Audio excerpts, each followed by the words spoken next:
पांडुरंग उभा राहिलाय, केवळ आणि केवळ पुंडलिक आपल्या आई वडिलांची सेवा करतोय म्हणून पांडुरंग विठेवरती उभा आहे. ज्या दिवशी पुंडलिकाची सेवा संपेल त्या दिवशी पंढरपूरचा पांडुरंग आपल्याला विठेवरती दिसणार नाही. याचाच अर्थ ज्यांच्या उदरी आपण जन्म घेतलाय ते आपले आई वडील 84 दशलक्ष योनीनंतर आपल्याला मनुष्य प्राण्याचा देह मिळालाय, ते आपले देवासारखे आई वडील यांच्या डोळ्यात कधी अश्रू येऊ देऊ नका, म्हणजे आपल्या आयुष्यात कशाची काही कमी पडणार नाही. कारण आपले आई वडील असे देव आहेत त्यांच्यासाठी दुसऱ्या देवाला जाण्याची काही गरज लागत नाही. आई वडील जिवंत असणं आपण म्हातारा होईपर्यंत हे सुद्धा प्रत्येकाच्या नशिबात नसतं. ज्याच्या नशिबात आहेत त्यांचेच आई वडील मुलगा म्हातारा होईपर्यंत सुद्धा आई वडिलांचा हात त्यांच्या डोकीवरती असतो. म्हणून जोपर्यंत आपले आई वडील आहेत तोपर्यंत आपल्या आई वडिलांच्या डोळ्यात कधी अश्रू येऊ देऊ नका.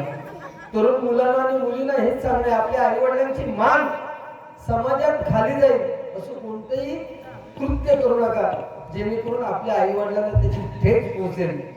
परंतु आज नाती सगळी तुटलीत, बापाचं आणि मुलाचं नाही, नातं राहिलेलं नाही, आईचं मुलीचं नाही, भावाचं बहिणीचं नाही. पूर्वीच्या काळी आपल्या घरात जेव्हा चाकरमानी यायचे, एखादा कोणतरी मुंबईला असायचा, एखादा चाकरमानी गावी यायचा, 15 दिवस राहिल्यानंतर तुम्ही त्याला पोचवायला लिंगडाच्या तिट्ट्यावर जात होता. त्यावेळेस एसटीची सोय इकडे नव्हती. मग एकटा जाणार असला तर 10 जण 10 बोजा घेऊन जाणारे असायचे आणि एसटी सुटली की जाणारा सुद्धा ओक्साबोक्षी रडायचा आणि त्याला पोचून घरी येणारी माणसं सुद्धा तो मुंबईला पोचेपर्यंत ओक्साबोक्षी रडायची ही परिस्थिती होती. आणि आता कोणाच्या मैत्रात गेलं तर डोळ्यातून एक थेंब येत नाही, ही आजची परिस्थिती आहे, लक्षात घ्या. त्यामुळे आपले आई वडील, आपली ग्रामदेवता, आपली कुलदेवता यांचं नामस्मरण केलं तर आपल्याला कशाची काही कमी पडणार नाही. रुपावली घेतोय, वेळेत भाग राखून रुपावली घेतोय जेणेकरून लवकर होईल.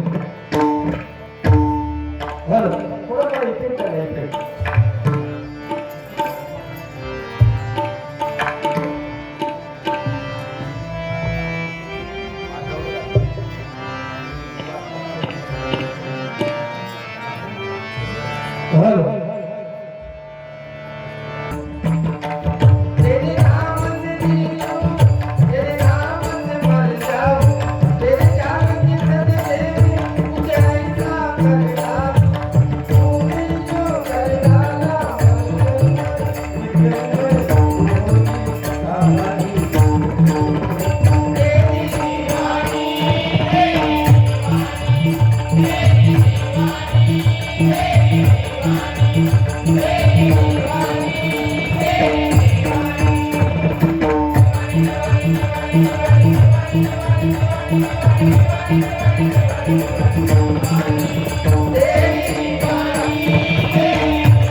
राधा